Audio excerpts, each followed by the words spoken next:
Good morning, babes, and welcome to Coffee and Tequila, the show for people who love stories and love storytelling, where you get a morning show on Mondays and a late show on Fridays. I am Alastair, and this is my lovely co-host. And I'm Zach, and this episode is kindly being sponsored by Helix Sleep, as always. But, guys, we've got great news, so at least for the time being, I think we've nailed down a little bit of a format here. Okay.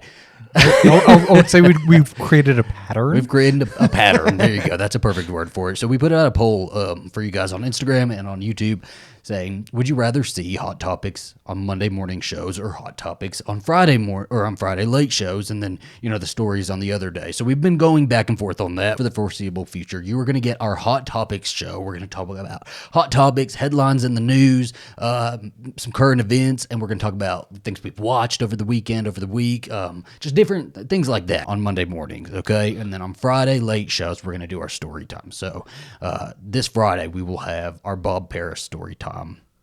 Yes. As our late show. Okay. Yes, and I'm so glad that we're getting the time to actually focus on that. Yeah. And if you're watching this, so first off, we are on all podcasting platforms and visually on YouTube at AZB Bonus Features on YouTube and Coffee and Tequila on all podcasting platforms.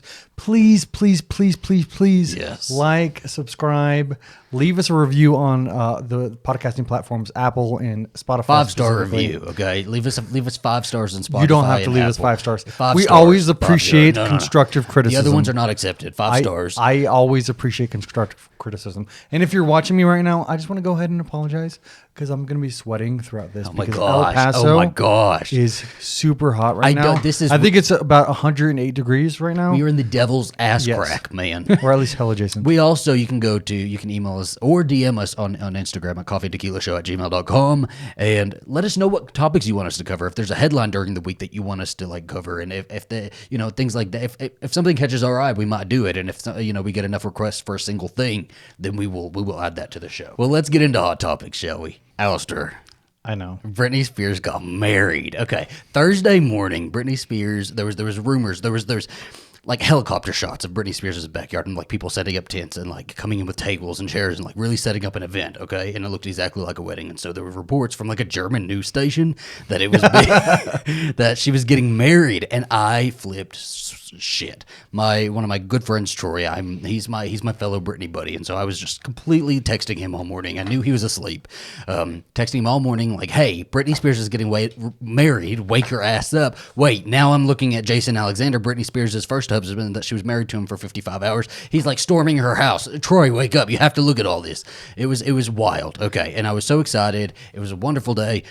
We actually, on Friday, that's when all the pictures were coming out. The pictures were coming out Friday of the wedding, who was there, all the guests, all of, just different moments from the wedding. The dress, we saw a picture of the dress on Friday, and I didn't like it at first. It didn't really hit me at first, but it quickly grew on me. It was designed by Donatella Versace herself. I know it's called Versace.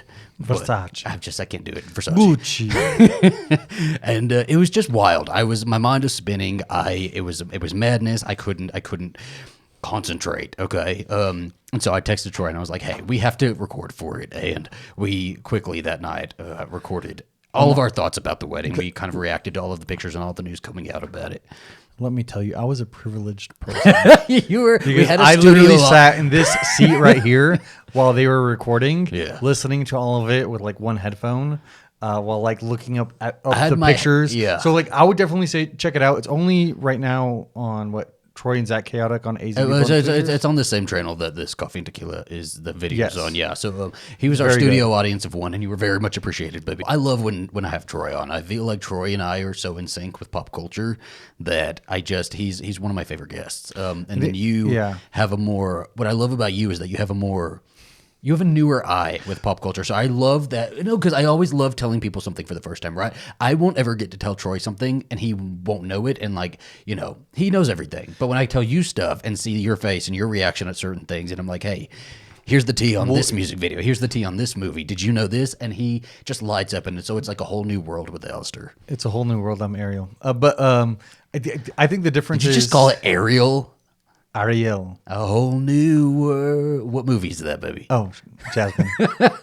Anyway, we just watched Ariel, so she was on my mind. But anyways, no, because I think it's cool because he's somebody who you're, I guess, weirdly intellectually, pop culturally, like on the same level with me. But with me, you can like fanboy out and like introduce me to stuff. Honestly, you taught me everything I know. I knew who Britney Spears was, though. Barely. Yeah. Like Jenny in a bottle. I'm like, fucking hell, Alastair, damn it. No, I did not say that. Rebel Wilson came out last Thursday also. That was surprising. I saw somebody on Twitter say that, every Pride Month, there's just going to be celebrities coming out, but nobody expected Rebel Wilson this Pride season. So Rebel Wilson posted on Instagram. She posted a picture of her and her girlfriend, and it says, I thought I was searching for a Disney prince, but maybe what I needed all this time was a Disney princess. Hashtag love is love. She looks gorgeous. Her girlfriend is gorgeous. They look so happy. So we were really happy for her, right? And then news came out quickly after that she didn't really decide to come out on her own terms. So it was not long after that it was being reported that she came out because, the Sydney Morning Herald were basically forcing her to come out, right? They were giving her an ultimatum. Hey, you comment on this relationship that we know you're in and that, we've heard about, and you have 2 days to comment, right? Or we're going to print this story without your comment. Basically, we're going to out you anyway. So would you like to comment on this story?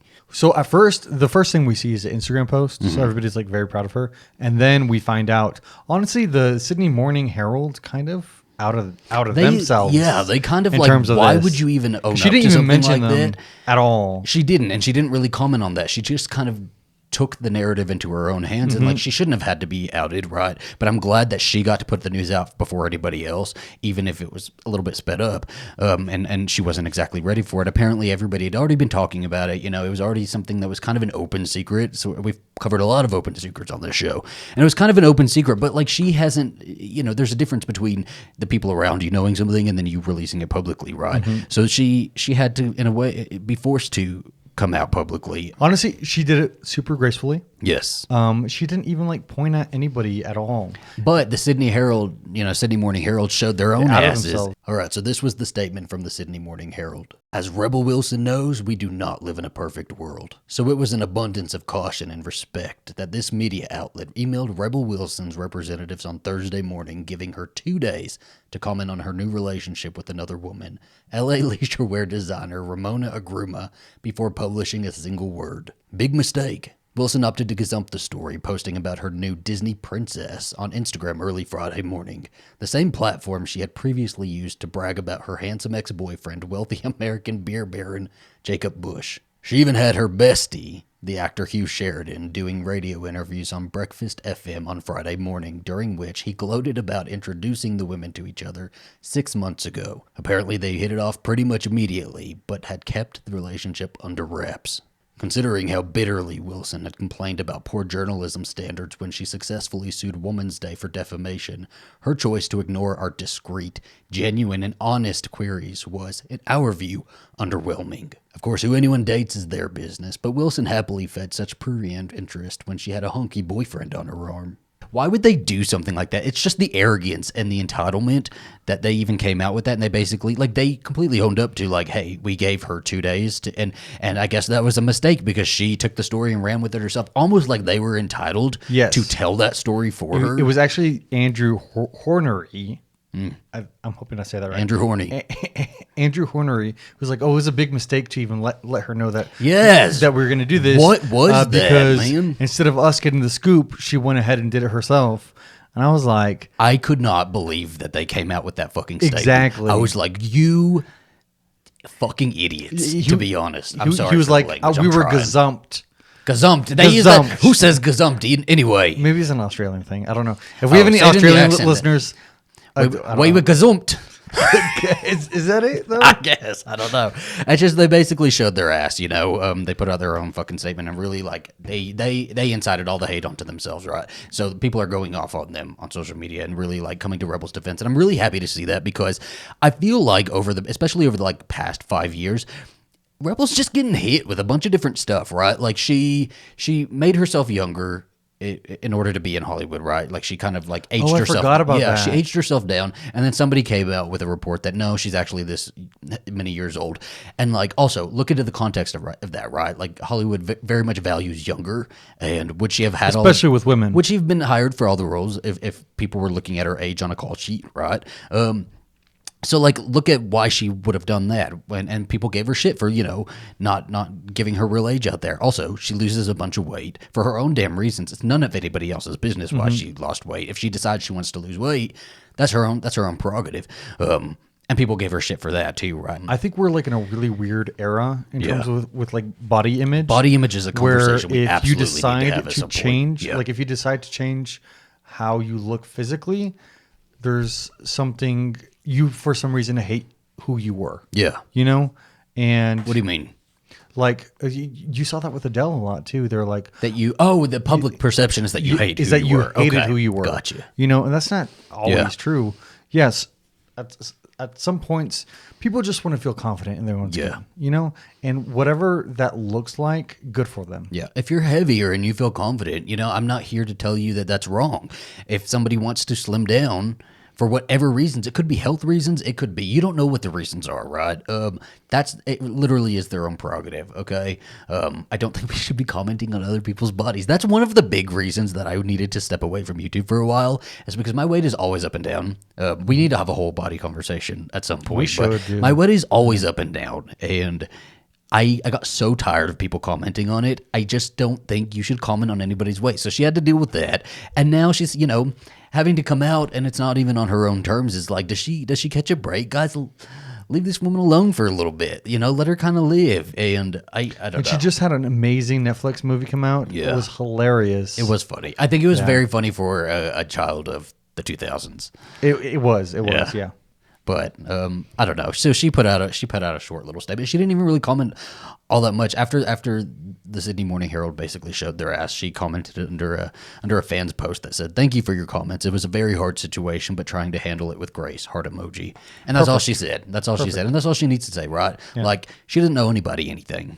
On Saturday, police in Coeur d'Alene, Idaho, pulled over a U-Haul near a local Pride event. They were having a local Pride event, and it was called Pride in the Park. And so police pulled over a U-Haul because somebody had called in.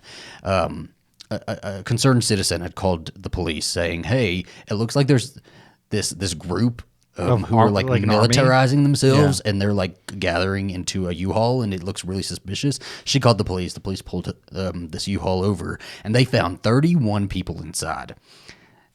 Okay, so these men were wearing navy blue shirts, khakis, tan hats, face coverings, and Patriot Front patches.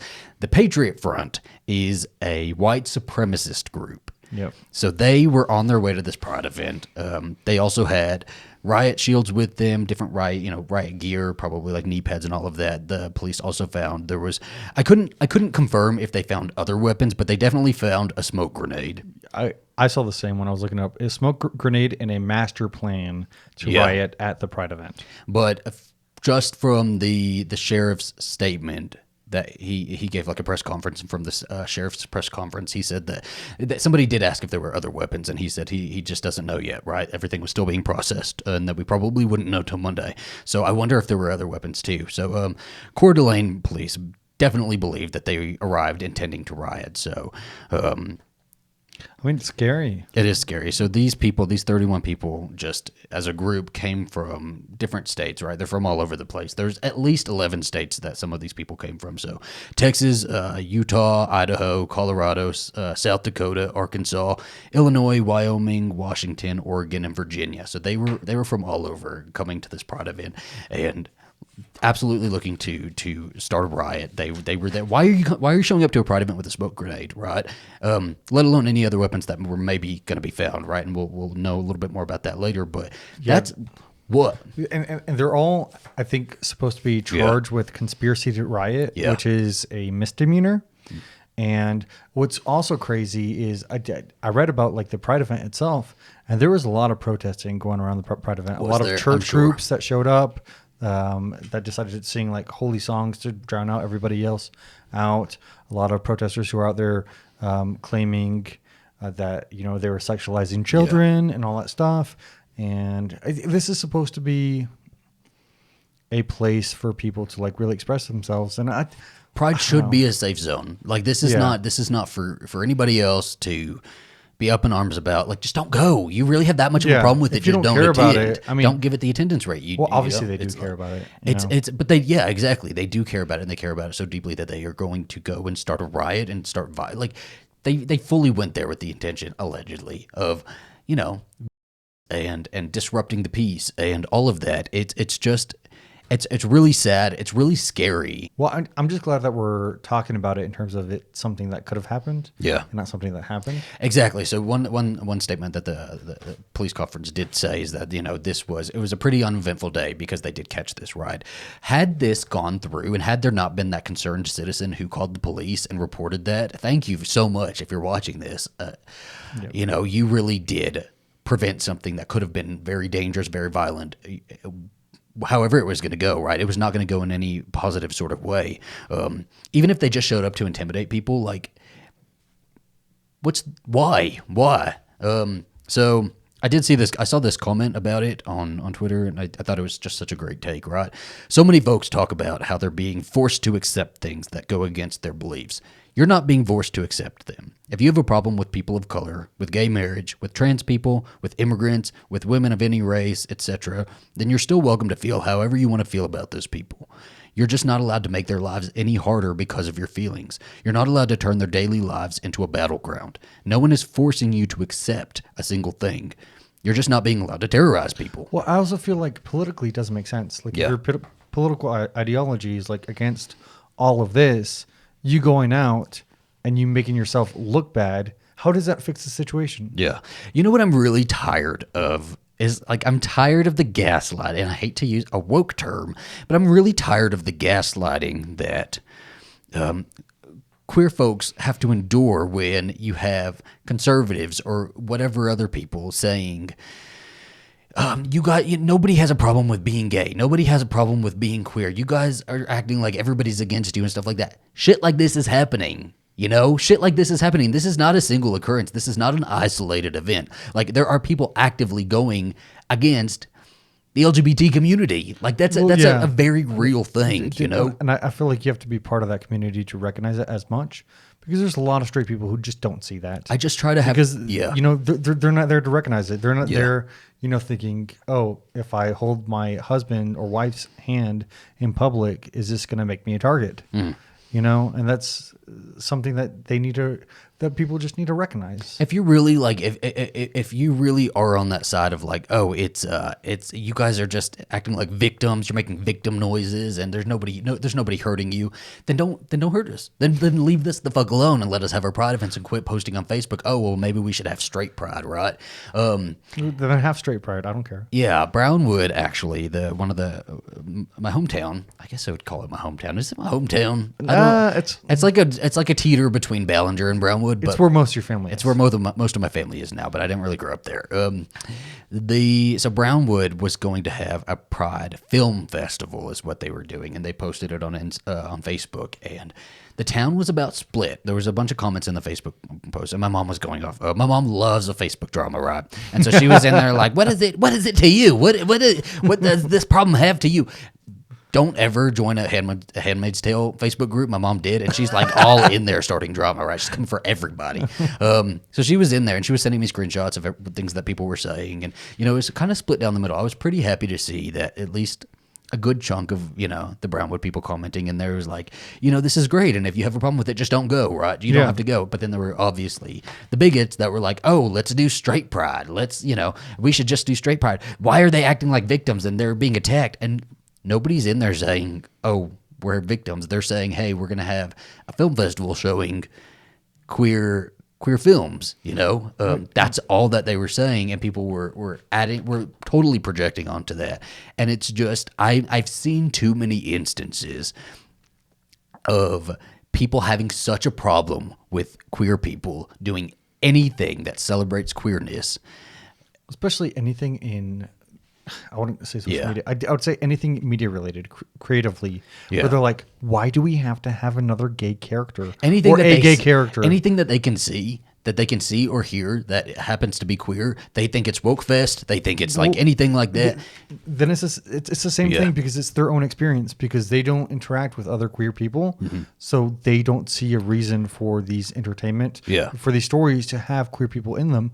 When, you know, that's one of the big reasons why queer people tend to migrate towards, you know, places with other queer people. Yeah. Because, you know, they want to be in an environment that's safe and protected and has other people who are like-minded. And it's just I see too many instances of things like this for me to really think, oh, we're completely fine. We're not under attack. Nobody really cares about us. Clearly people do, right? Clearly we are bugging a lot of people. I always had a problem with saying the word queer. The word queer I never heard growing up in a positive way, right? It was like people saying fag. I heard queer used much more violently and negatively than I ever heard fag used, right? And so I hated the word queer. I hated when people said queer. I hated going on Pride live streams and talking with people who, other YouTubers that I did little collabs with, and they would say the word queer, and it would just make me cringe on the inside, right? And it's only in the last couple years that I've really accepted that the word queer is not a bad word. But it's also how it's used, right? So absolutely. I think that queer isn't like the F word, isn't like all of those words that we have. That's so. It's a word that's been reclaimed and that can be used in context. Yeah. Fine. The queer community. That's good. I mean, I think other people can say it too, though. But them queers. Them queers. I think other people can say it as well. The straight community can say queer. I would love to see, some of my family members, I won't name anybody, but say the word queer, right? And just in a positive way. In a positive way. Positive way. Intent does matter. Because it is, and we also have a lot of people saying, oh, it's not the don't say gay bill. Nobody's telling people not to say gay. Actually, you are. There's a lot of that, right? Because anytime you say the word queer, you say the word gay, you say that this project is queer, gay, whatever, everybody's, look at the responses that you get. You bring that up at all, you say the word queer, and the responses tell you everything you need to know about what the mindset is, and we're totally regressing. We're regressing at a really scary rate, and it's not something that I ever really took the time to look into and this is going to sound bad, but I stayed in my bubble, my own bubble in my own life for a very long time. And I really didn't look outside of that. I didn't have a very worldly view about a lot of things. And I am seeing this, I'm seeing how fast we're regressing, and we are just ricocheting back into this, I don't know, dark ages. What would you even call it? The ages where we have to we cannot say queer, we cannot say gay, we cannot say these things, and we need to go back in the closet, or we need to just be married, but don't say shit about it, right? Don't tell anybody that you're with a man, or I don't know. I think we're in a very interesting pendulum swing. Yeah, both on the left and right. Where there's people who go so far left, they're super puritanical, Yeah, and then same thing on the right side, where people are still trying to figure out where you're at. But Miss Marvel, came out with one episode. Yeah, amazing episode. I watched it. I loved it. And then the conservative Christian moms put out a petition to take it down. Was it on the Facebook group? Their Facebook group? They have I know they have a mom something Facebook group. Well, I looked at the petition, and it was just a bunch of conservative Christian mothers who are very concerned about Miss Marvel being out there and blaming Disney for exposing people to queer people. Which episode are you talking about, by the way? I'm trying to remember the first episode of Miss Marvel. Miss Marvel. Miss Marvel. Oh, Marvelous Mrs. Maisel. Is that what you were? I don't know what the fuck he's talking about right now. You did not watch it. No, I didn't. I'm exposing him. I'm sorry. It was a really good episode. Everybody tell him how good it was. There's a lot of Marvel content, y'all. It's really, it can't take up all my time. It was really good. Yeah. I don't know. It's just, I like talking about these queer subjects because I feel like these are really trying times right now, and I feel like these things I've lost a lot of my audience when I started talking more about queer stuff. And queer, really? Yeah, I did, because a lot of people saw me as a good old country boy who kind of saw you as a Trump supporter. I got a lot of Trump supporter comments, even though I've never the conservative gay. Yeah, exactly. And I was never like that. I was a little bit conservative, I guess, but I still was. I've always been pretty liberal leaning. I just was in my own bubble. I didn't really care about the other worldly people news. Hear your voice, they see your boots and your Alabama hat. My boobs? Yeah, your boots. My conservative titties, okay? And your Alabama hat, and they make an assumption. And honestly, people make assumptions like that all the time. Whenever, for the most part, whenever you hear a Southern drawl, you think, you make an assumption on who that person is. Yeah. So I just probably, if you don't like that stuff, this might not be the show for you, and I might not be for you anymore. Or you can just. Well, I guess never mind. I don't know. Yeah, I don't know. What were we gonna say? Fuck off. I was gonna say just skip ahead to other stuff, but honestly, you could be here trying to, expand your horizons. Yeah. And I'm all open to that. There you go. I just want to have conversations that are kind of outside of my bubble these days. But those are our hot topics for the day. We only had a couple of them. We flew through those pretty fast. I thought we were gonna spill over into the next time.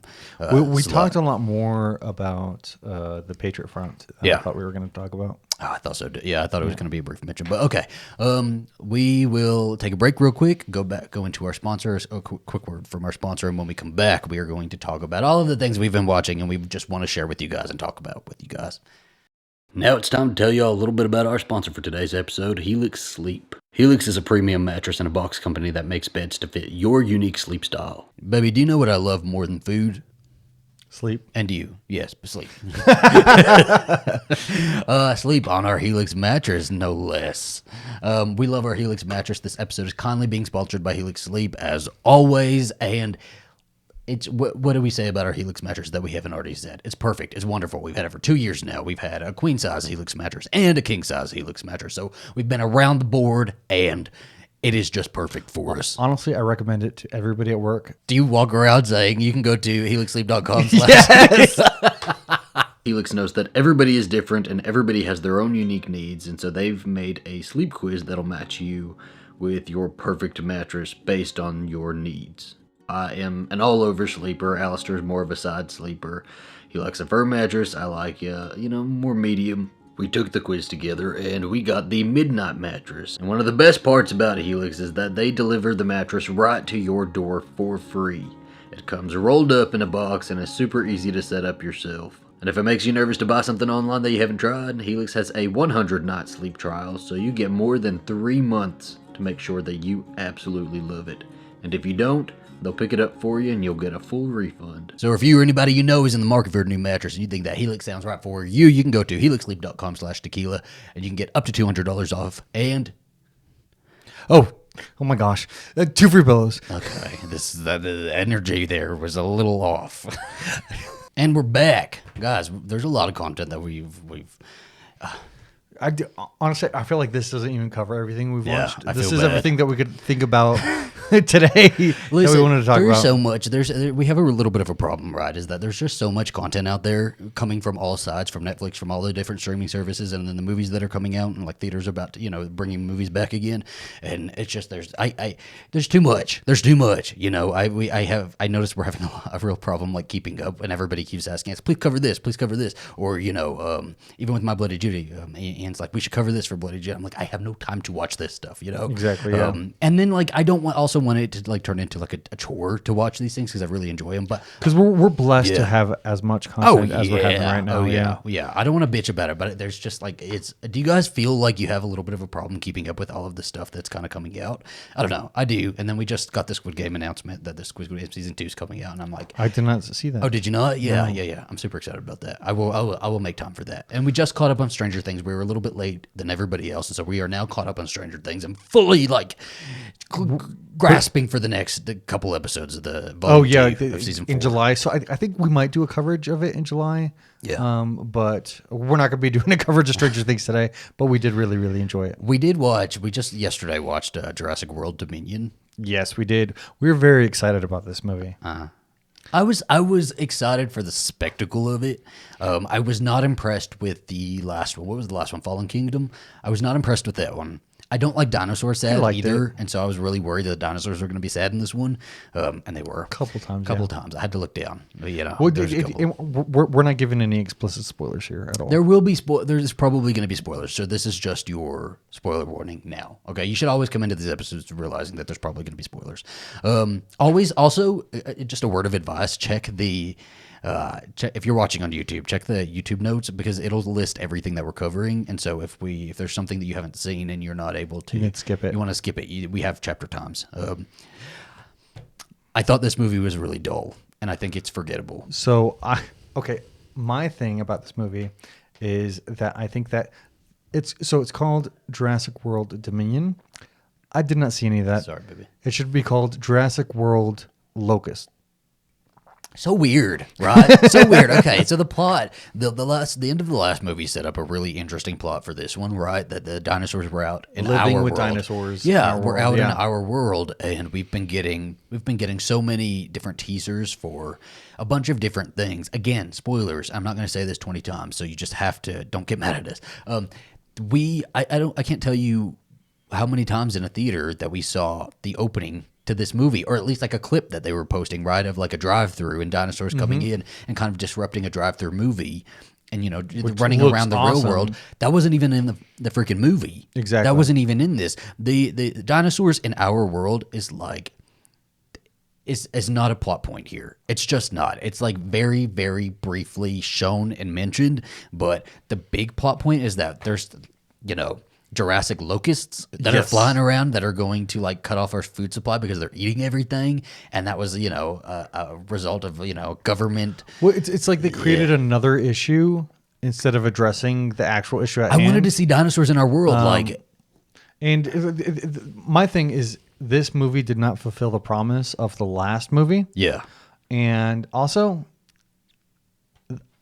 see, the CGI is all good, but I watched this movie and I watched Jurassic Park, and I still think that the dinosaurs look more realistic. Well, I was telling you in Jurassic Park. Yeah, I was telling you that like we really have come so far as CGI and what we can do with CGI, but like I think we need to come a little bit farther with animatronics. Go back to animatronics a little bit and like develop that as much as you've been developing CGI. That would be really cool to see.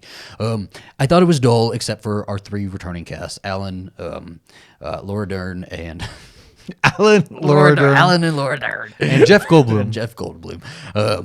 Sam Neill. I thought they were great. I love seeing Laura Dern. I think seeing Laura Dern like act as if she's in a horror movie at certain times is just so fun. And these 3 are very, very fun. They have all the great lines, all the great bits. And then when we kind of like flash over to Chris Pratt and Bryce Dallas Howard, it falls a little bit. The plot falls a little bit. It's just not my favorite. And I love Bryce Dallas Howard. I think she's so great, but it's just I didn't love her in this, and I think I might be alone on that. But yeah. And then there were just too many people at all times. There was like when they all like merge, when the 2 groups merge, it's just so many people to keep track of, and all of the moments don't really land for me. You guys might have liked it though if you've seen it, and all the power to you. Don't let anybody like dampen your shine or what you like. Dampen your shine. Dampen your shine. I don't know. Don't. The we're not perfect yucking thing your yum, is what I'm saying. With the first Jurassic Park franchise, especially the first movie, is that it's so big. Yeah. And it's like the score, everything is just so big, and they really lean into some of the campiness, but it's also a horror movie. Yeah. So when it's scary, it's genuinely scary. Well, they take their time with the scenes. That's what I was saying. Yes. And there was just so much in this movie. It was okay. It didn't feel like they were taking their times with all of the things that they were setting up. It seems like they had a bunch of different storyboarded ideas or like ideas for the story that like little moments that this would be cool to do. Like this chase scene would be cool to do. And they put them all in here instead of like whittling it down to what would work and what doesn't. In the original Jurassic Park movie, there's another scene where that was kind of supposed to be in there that was like one of the kids and I think it was Alan are supposed to be on like a river and there's a dinosaur chasing them while they're on the river. And they cut it because they're like, there's just not room for it, and it's just too much. It adds too much, and they really take their time on what we do get, like the car and the T-Rex, or like in the museum with the kitchen and all of the dinosaur bones. Like they take their time with stuff like that. In this, it just feels like everything was too sped up, and they didn't really take their time with anything. I don't want to spend too much time on this one. Again, just go see it yourself. I do think it's a fun big blockbuster movie. You can if you're into that, go see it. I wasn't bored. Yeah, but I wouldn't have mind watching. I'm gonna forget it. If I was watching it at our house, I probably would have paused it and not gone back to it. I think I'll just be I think I'll be bored, or I just won't.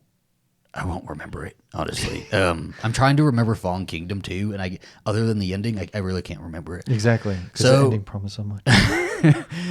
We also saw Top Gun Maverick. That one's been out for a couple of weeks. We were intending to talk about it last week when we were gonna come back. Okay. We watched Top Gun before going to see this one too, and I'd seen it like a long time ago when I was a kid, and I watched it. Like, we rewatched it in order to prepare for this one, and I was like, "It's okay." Like, it was okay. It's okay. It's just not hitting for me. Top Gun Maverick was such a fun ride. I had the best time in that freaking movie. Top Gun Maverick made me care about Top Gun.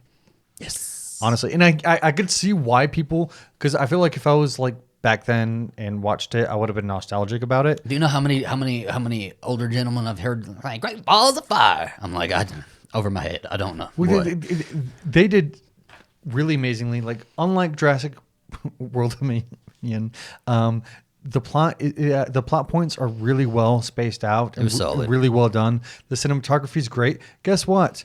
Right before we watched the movie, Tom Cruise was like, "These are real G's. You know, you're really seeing a lot of these stunts," and I think that paid off beautifully. This is a movie 36 years later. In the original one, they did a lot of like practical stunts, right? Because they just didn't have the technology to do all green screen and stuff like that. They could have made this whole movie green screen, and they didn't. That's what's really good about a Tom Cruise movie these days, is that he's still going back to basics and doing all of these stunts himself. He's probably makes a it so huge. fun to be. Well, I bet he's a huge set. insurance liability, right? Oh, I bet yeah. it's really hard getting him insurance, but he does it, and he does it with his Mission Impossible movies. If you saw the last one with him and Henry Cavill, like he's doing all of these stunts. He even like broke his leg on the set of that movie, and I think that's what I find that so fascinating, and I find that so much more exciting when I'm watching it. And I know that he's not doing everything right. He's not doing all of these like airplane stunts himself and stuff like that. But yeah, well, I feel like it's still so exciting knowing what he is doing. That he's probably doing a lot of it. He is doing a lot of it, and I just think there's a lot about Tom Cruise that's sketchy. He's not. But we're talking about Maverick. So I think sometimes people really have a hard time separating the artist from the art, right? And so I wonder, are you guys somebody who can separate artist from the art? I think when you watch this movie, you just see. I think it has that sparkle, and it has that it factor because it has Tom Cruise, and he is such a movie star, and like a classic movie star that. It just works. We don't have those anymore. You notice that? Yeah, and I think that we have a few movie stars. And I think just picking apart what we've had this year, I think Sandra Bullock has proved that she's a big movie star, and Tom Cruise has. And we'll see about Brad Pitt when his Bullet Train comes out. I just think even with I don't want to really compare like Sandra Bullock and Tom Cruise. I just think that Tom Cruise is at such a level that he is one of like the last great movie stars that we have, right? And I think Brad Pitt is on that level. I think Angelina Jolie would be on that level. I think they just have there's something about people with. But why are you taking Sandra Bullock off? I won't take her up. I think there's just something about like people with a movie star quality that there's just an it factor about them, and I think he definitely radiates that in this movie. I've seen a lot of people weaponizing this movie from the far right, and this I'm talking about far right, right? Saying that it's a movie that is just that it's anti-woke, it's pro-American, and this movie is very pro-American, right? It's very pro-military, very pro-American, but at the same time, it is still woke. And I feel people using the anti-woke argument. If you want to say what woke is, right? Woke is like, I hate this fucking word. It's just being more inclusive to the fact that we have a multiracial country. We have, a bunch of different genders and sexualities and, types of families. And it's just, and this movie has that. There's a multiracial cast. There is the Miles Teller. Yeah. Yes. He and his character in this movie was raised by a single mother in a fatherless household, right?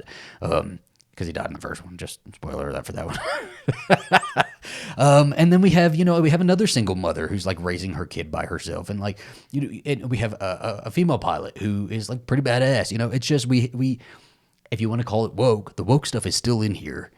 I think it's just people are. You mean inclusion is woke stuff? I guess so, but I think this is not a movie that you can really weaponize. I think it's just an exciting old school Hollywood movie, and I think that's why it's hitting with so many people, and that even the guys are like, "Oh, I'm gonna go fly a plane now," right?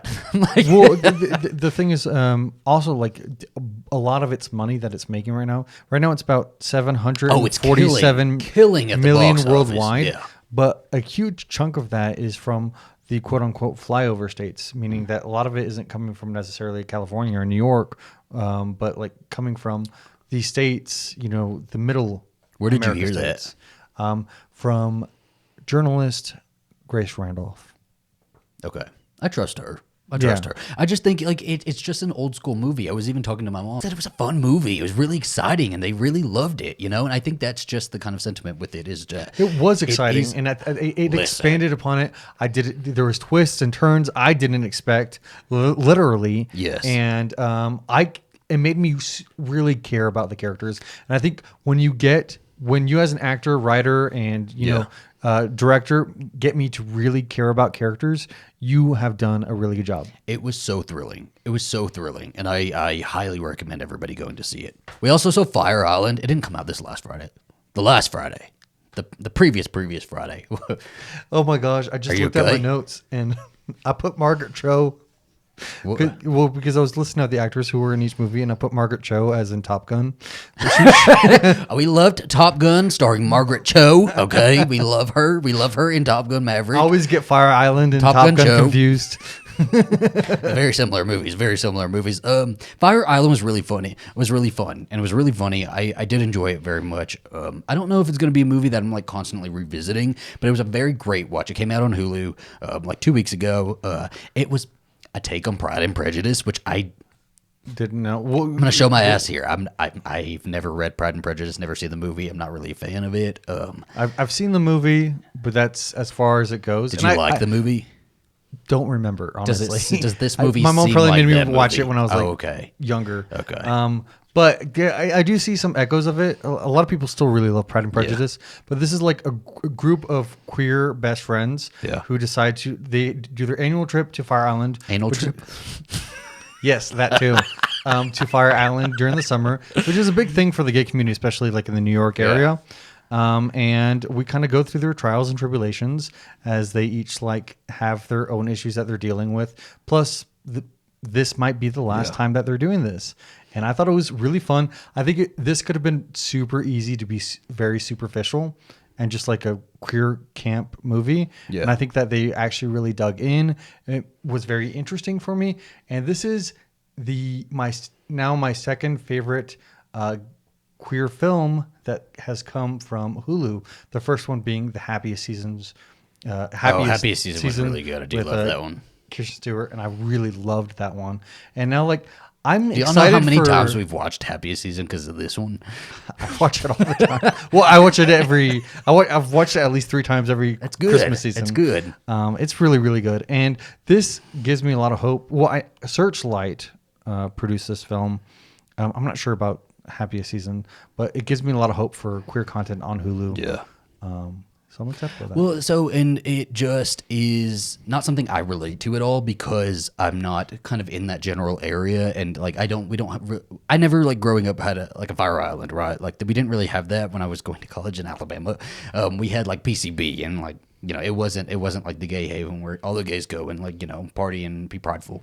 So it was really interesting seeing it kind of because I've always heard about it, right? You always hear about it, and I have a lot of friends from New York that are in New York, and they always talk about it. I just have no idea what they're talking about. And this was kind of a visualization for me to see kind of, and I believe that this is a very accurate representation of what is going on over there. And it's just fun. It looks fun. It looks like a party, It's and it does look fun. And the thing like that's concerning, I think, for like the gay community, a lot of times the male gay community, queer community, is body image.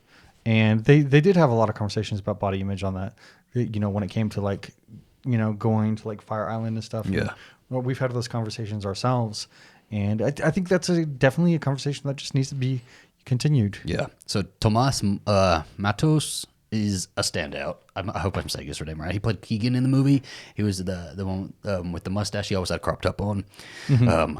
I loved him. I thought he was so fucking funny. He was really like hilarious in this movie. I'm also a big fan of Bowen Yang, who's on Saturday Night Live. And when I saw him in this movie, because again, going into this movie, I didn't really like look it up beforehand. I'm in a kind of a phase right now where I don't like looking things up beforehand. I'll maybe watch the trailer, see the poster. And I just didn't realize he was in this, and I was so excited to see him because I love him on Saturday Night Live. I think he's so funny. No, he was really, really good throughout, and I'd never seen Joel Kim Booster in it either. I haven't either. No, he wrote it. He wrote the movie. Did he? Yeah. Oh, I didn't know he wrote it. I know Andrew Ahn directed it. Yeah. I've not seen any of his other movies, but it makes me curious about watching them. Yeah. Also, did you see the tweet about the Bechdel cast? I saw a tweet about it, but I didn't look into it. Bechdel test. So Hannah, because there's no women for Margaret Hannah Trump. Rosen. She's taking this back, by the way. So Fire Island movie gets an F- on the Bechdel test in a whole new way. Do we just ignore the drab lesbian stereotypes because cute gay Asian boys? Is this revenge for all those years of the gay boy best friend? Alison Bechdel herself has amended the Bechdel test just for this movie. Two men talking to each other about the female protagonist of an Alice Munro story in a screenplay structured on a Jane Austen novel equals pass. Hashtag Fire Island, hashtag Bechdel test. Hashtag Fire Island. And it's become a meme. Everybody is, posting Sean Cody and Randy Blue screenshots and saying F- on the Bechdel test. Or like, not in front of my salad gets an F- on the Bechdel test now. Did the Bechdel cast comment on it?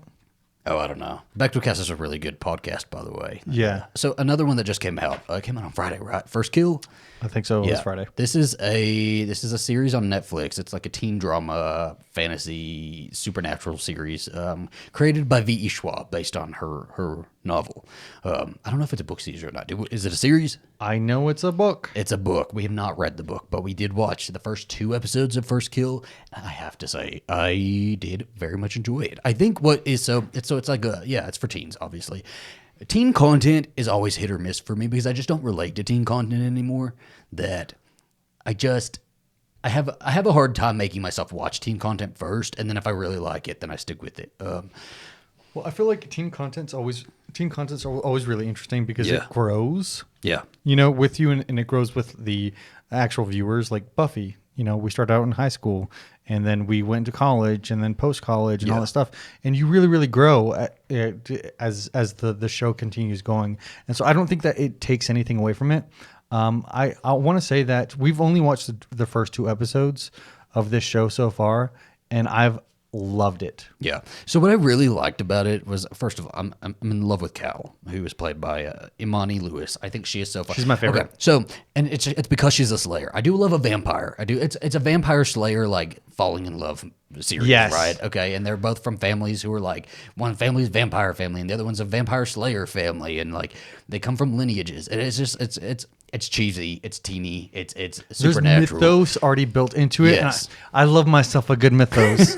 It is very cheesy, I will say. Like the romance stuff is really cheesy at times. But cheesy, but takes itself seriously. Good. Like still can't good. be but good. This is what I've been missing. I've been missing like a female ass kicker, like Slayer. I want a Slayer story. You know, I really wanted a Slayer story. And seeing this, that's what sold me. Is like on the poster, they're like kissing, and one of them has like a stake, and I was like, oh. I just remember that as a kid, I gravitated towards anything that was either women kicking ass or vampires.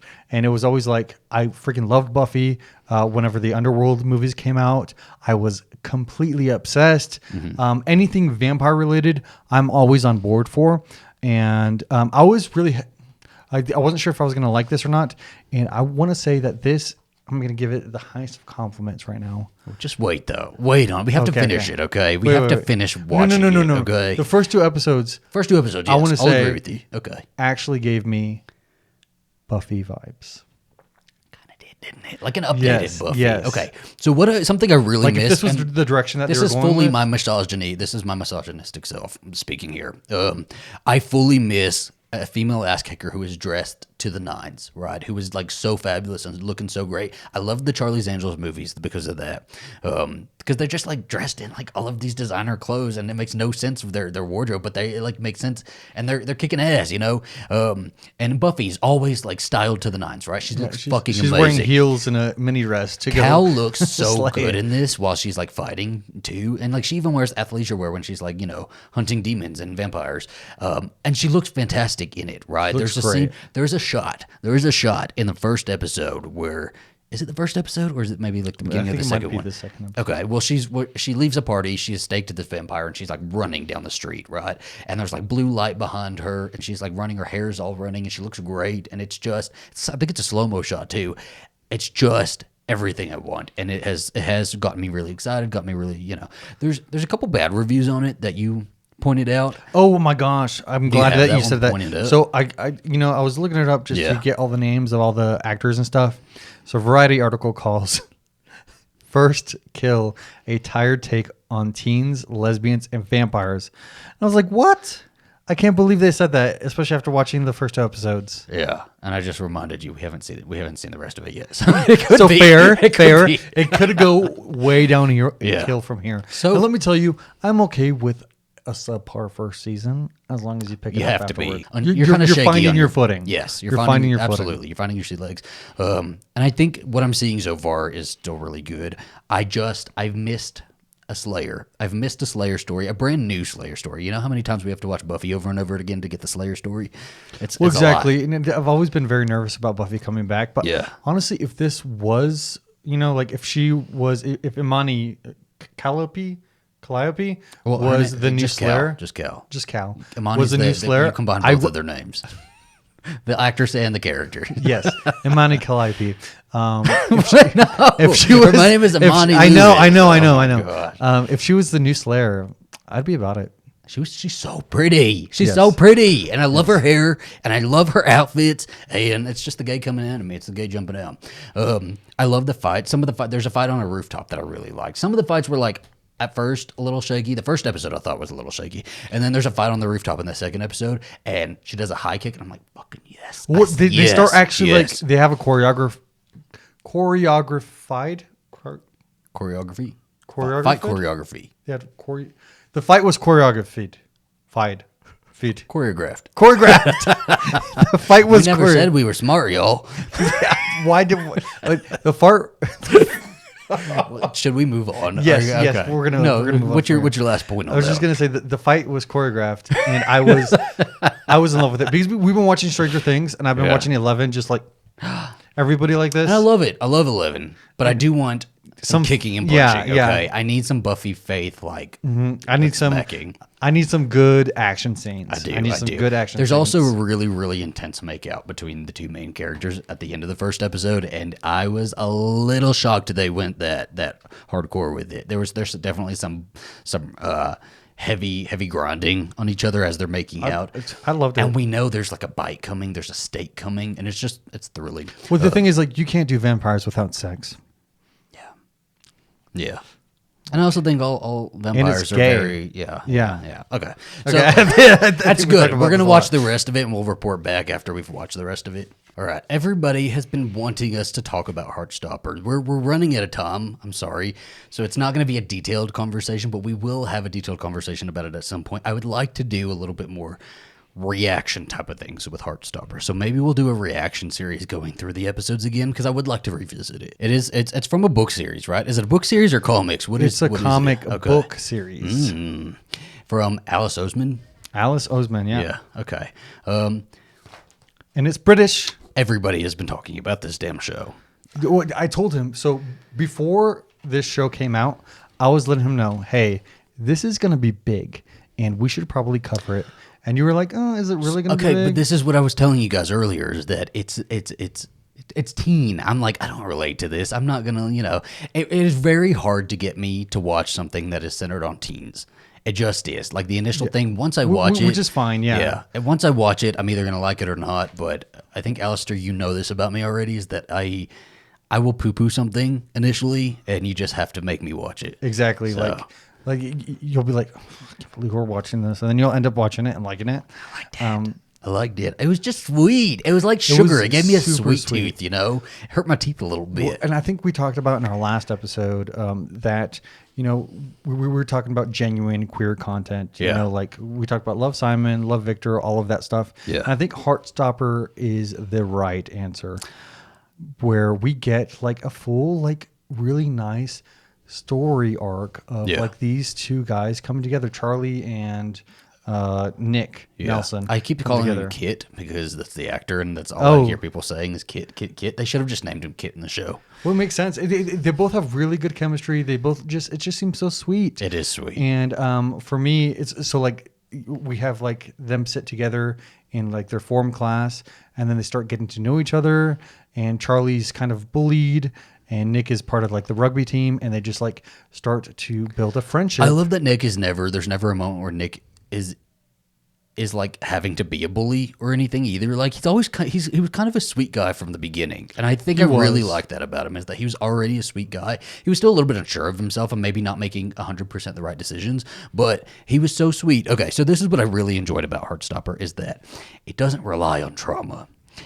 I think we have so much queer content that relies on trauma and the story of trauma, right? And the character is just going through the worst that a gay guy could go through, right?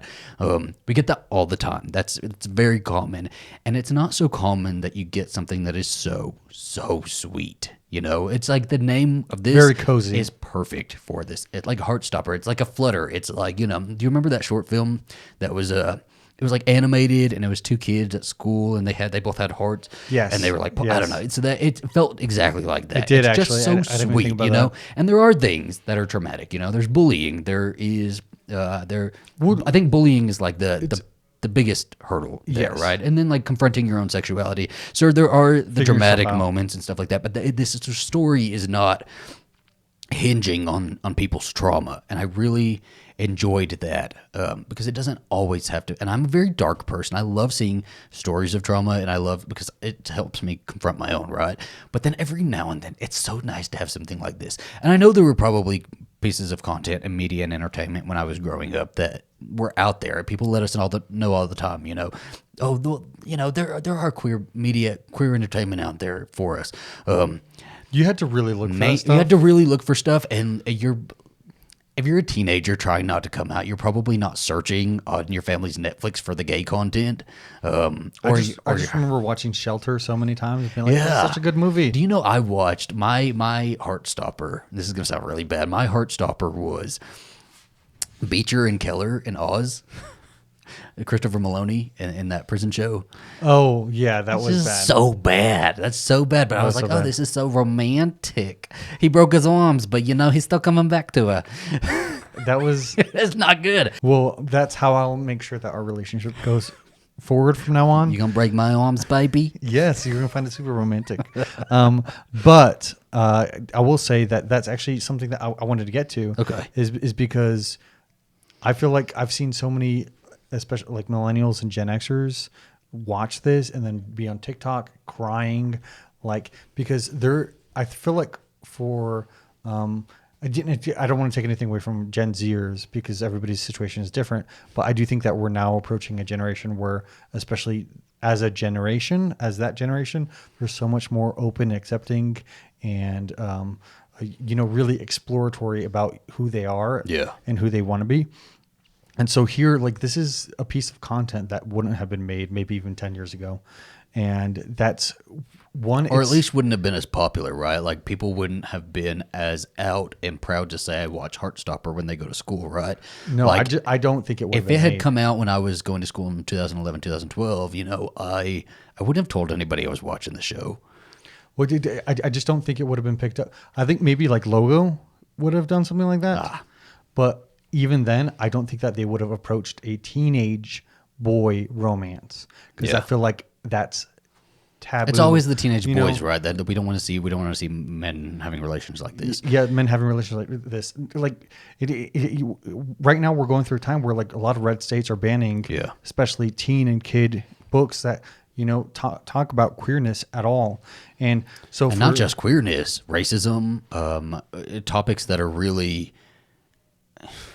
That are showing how problematic we've always been. Yes. Yeah. And how fucked up and screwed that up spread a light on that like things. show the truth, right? It's always I've been seeing this quote go around so much, but I don't even know who originated it. It's like, the books that are being banned, those are the books you need to be reading, right? Well, exactly. And then we have millennials and Gen Xers who are watching this. And let me tell you, I think a lot of queer people are emotionally stunted, especially when it comes to relationships, where we do not experience the fumbling around of like middle school and high schoolers, in heterosexual relationships. Yeah. We figure that out in our 20s, and for some people in their 30s and 40s, and this is actual teenage boys who are getting to experience this thing that we could have only hoped to experience. Yeah, and it's just getting better with every generation, right? Hopefully, and it hopefully continues that way. It just, I know I've seen a lot of criticisms about it being so sanitized, right, and so wholesome.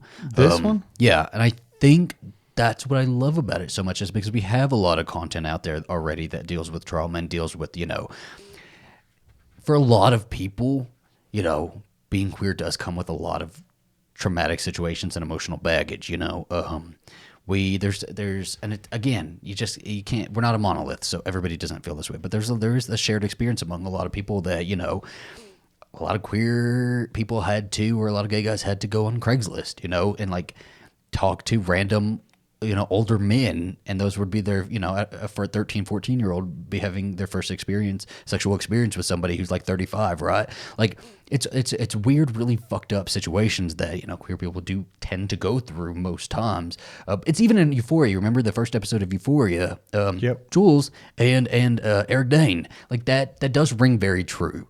And so every once in a while, it's just very nice to see the story of these kids, in school together, and they just fall in love, and one's a rugby player and the other one's, I always wanted, I would have these like idyllic relationships in my head. Like if I was, when I was in high school, I would be like, oh, I just want somebody to take care of, right? I want to be like the boyfriend who like wraps his arms around this guy, and that's what I wanted to be. And I always like would replay that in my head. Like I'd be sitting in class and just like playing a movie in my head of like how I would like, a gay relationship to be. Playing Heartstopper in your playing head. Heartstopper in my head, and it just, it's nice. They're not drinking, they're not doing drugs, they're not swearing, and that doesn't take away from any other projects. It's just a really wholesome coming of age story, and I think it's okay to have something that is wholesome. It just gives more options. There's just more options out there, and if it's not your thing, if you don't prefer the wholesomeness, then there's plenty else out there for you. And what's also really awesome about this is we don't only get a queer male relationship rep, but we also get Nick, who is bi. We get a lesbian relationship. We get a trans woman in this, and it's really cool to see all that. I only have one criticism. Okay. Do you want to know what the criticism is? Tao truly had the worst hairstyle I've ever seen. We don't have to. It was like, I don't know why they did that to you. I don't know. I do not know why they did that to you, but I feel so sorry because I saw him without the hairstyle and he looked good, but with the hairstyle, I was like, what is I wasn't going a big on? fan of the hairstyle either. I wasn't a big fan of the character of Tao either. I thought he was like too in his friend's business and like too, but he grew on me, and I really, I had to remember to understand where he was coming from, right? It's like, you always have to understand where somebody's coming from, and he's, like, really just looking out for his friend and trying to protect his friend, and feels like he's losing his friend to something that's going to ultimately hurt him.